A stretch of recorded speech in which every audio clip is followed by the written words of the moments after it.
Great having Amit Paithankar, whole-time director and chief executive officer at Waaree Energies. Now, of course, a strong set of numbers by Waaree, no surprise. Good morning, Amit. Great having you. Many congratulations on the stellar quarter. And give us a sense, what's aided the sharp sequential as well as YOY surge in both revenue and EBITDA in Q2? Is it because of higher margin overseas orders? Is that what is causing that kind of number which is being produced by you?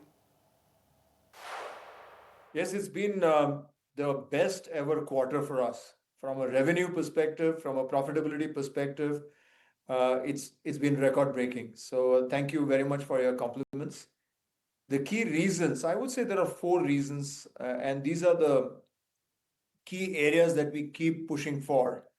First is the strong fundamentals. We want to make sure that we have growth, but we also want to make sure that we have profitable growth. And there are several initiatives that we push for that. The second is our execution strength. Our production has actually climbed 37% this quarter. And we have just commissioned 3 gigawatts of new lines in Chikli, our gigafactory in Gujarat. And the demand growth. Demand continues to grow unabated.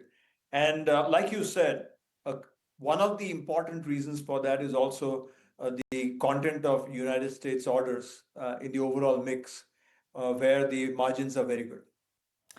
And give us a sense, Amit, on the revenues split, domestic versus overseas. How's that playing out?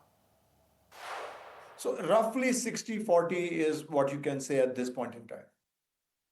Okay. And how is the 1 gigawatt fresh capacity in the US, which you acquired from Mayerberger?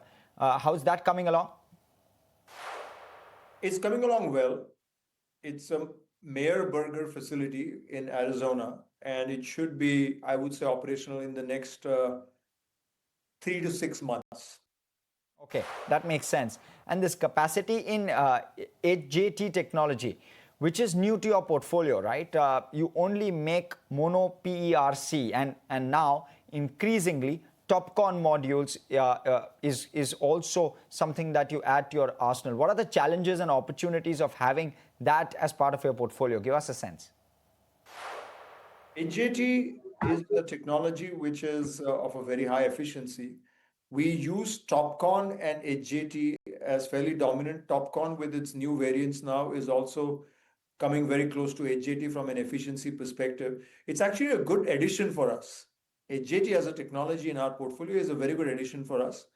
And the manufacturing facility that we have acquired is actually fairly flexible. So we can adapt and acclimatize it even for manufacturing Topcon. So we will be doing, of course, HJT there, and we could potentially be exploring the idea of moving towards Topcon there as well. And has production now stabilized at the full 5.5 odd gigawatt capacity that you have in the cell line capacity at Chikli?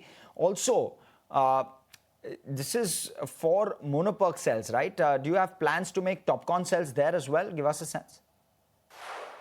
So we have 1.4 gigawatts of monoPERC there, and the rest 4 gigawatts is Topcon. And yes, the production has stabilized. It's ramped up very nicely. And we will see the production in full throttle in the next couple of months' time, where we will be actually manufacturing the DCR cells that India requires. And how important is US as a market for you? Is it correct that you still have half of your business in terms of gigawatts, in terms of capacity, which comes from the US?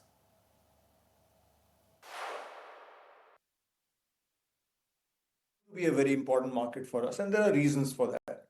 The reason is US has a goal of reaching 500 gigawatts of solar/renewable power by 2030, and it's making steadfast progress in that direction. The demand cycle in the US is very, very favorable because of data centers and other initiatives that they are having in terms of electrification of transportation, and also industries coming back to the US. So all of that taken together, US is extremely, extremely important market for us. Okay, and I want a sense on what the US impact could be. Now, with regard to where tariffs is concerned, US investigation into alleged tariff evasions by Waaree, when can we expect a conclusion on that count as well? And what's the impact on the business in the US, which this as well as tariffs could have? So the US probe has just begun. So it's nascent, it's initial days at this point in time. We'll have to wait and watch and see how does it evolve. Whatever is being asked of us by the US authorities, we are complying by that. We stand by the rule of law in the US, in India, and every geography that we operate. And so we will really have to see how does it evolve to really comment on what will be the potential liability. Our own internal assessment says that it is going to be minimal, if at all. Okay, and any update on the patent infringement allegations by First Solar in the US? That is again also proceeding, and because it is being litigated and it's sub judice, we may not be in a position to talk a whole lot about it. I understand. Okay.